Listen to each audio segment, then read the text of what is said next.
لہذا اب وہ ہر طرح سے محتاط تھے۔ اب ان کا مقصد صرف مجرم کے ٹھکانے کو برباد کرنا اور اپنے ملک کی پاک مٹی کو اس غیر ملکی حکومت کے ناپاک عزائم سے نجات دلانا تھا۔ لہذا انہوں نے بڑے عزم کے ساتھ کام کرنا شروع کر دیا۔ اس کام میں ان کے ساتھ ان کے دو ماتحت اقبال اور اعظم بھی شامل تھے۔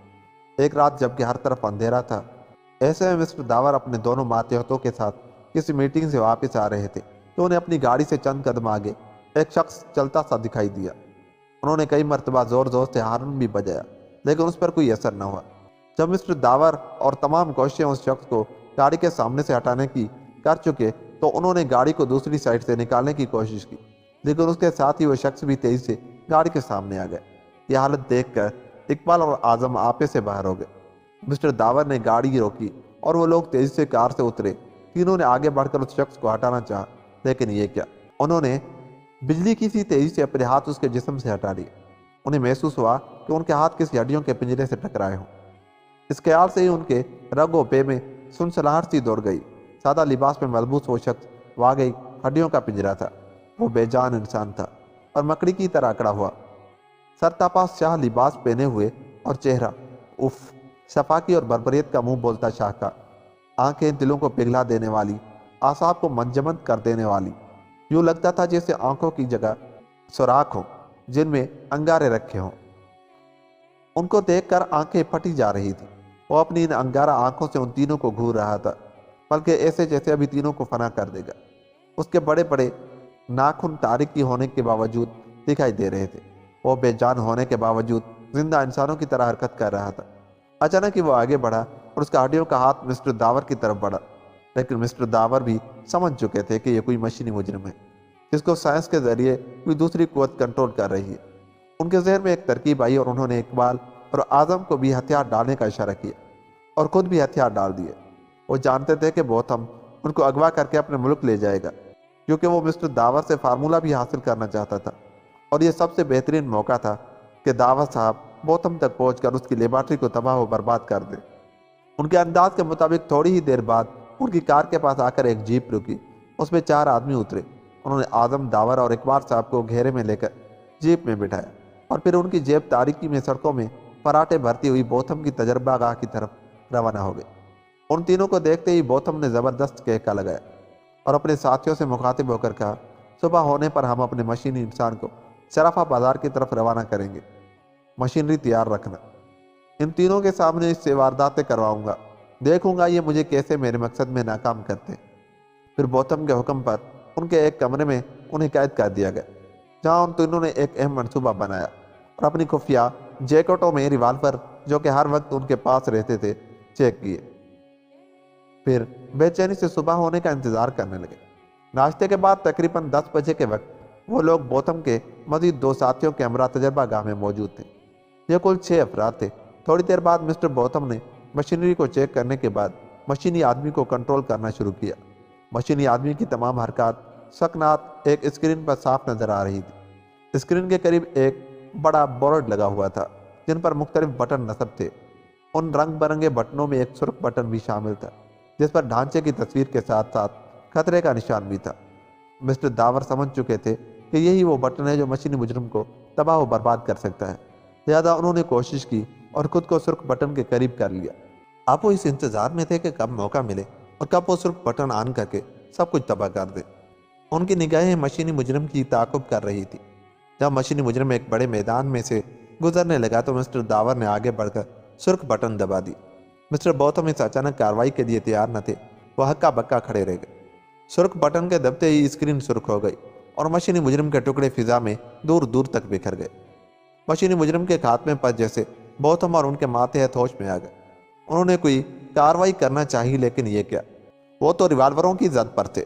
ان کو اسکرین کی طرف متوجہ پا کر مسٹر داور اور اقبال اور اعظم نے اپنی خفیہ جیکٹوں میں سے ریوالور نکال کر ان تینوں پر تان لیے تھے۔ پھر وہ ان تینوں کو ریوالوروں کی زد پر لے کر باہر نکلے اور پھر اوپر پہنچ کر انہوں نے فون کے ذریعے پولیس طلب کی تھی۔ تھوڑی دیر کے بعد وہ لوگ پولیس ہیڈ کوارٹر پہنچ گئے تھے۔ یہاں پر مقدمہ چلتا رہا اور پھر ان کو ان کے سنگین جرم کے صلے میں سخت قید کی سزا سنائی گئی۔ اخبار، ٹیلی ویژن اور ریڈیو پر مسٹر داور کے اس کارنامے کی تشہیر کر رہے تھے لوگ کہ انہوں نے اپنی جان پر کھیل کر انجام دیا تھا۔ پھر حکومت کے کہنے پر مسٹر بوتھم کی کوٹھی اور تجربہ گاہ کی تلاشی لی گئی۔ وہاں سے تمام گمشدہ رقم تھیلیوں اور بوریوں سے برآمد کر لی گئی، جسے مسٹر بوتھم نے تہہ خانے کی زمین کھود کر اس میں دبا رکھا تھا۔ مشینی مجرم اپنے انجام کو پہنچ چکا تھا۔ اب ملک میں دوبارہ خوشحالی آ گئی تھی اور یوں یہ کہانی ختم ہوئی۔ دوستو، اگر آپ کو میری یہ کہانی اچھی لگی تو جاتے ہوئے میرے چینل کو سبسکرائب کر دیں۔ ملتا ہوں کسی ایسی ہی کہانی کے ساتھ، تب تک اپنا بہت سا خیال رکھیے گا۔ اللہ نگہبان۔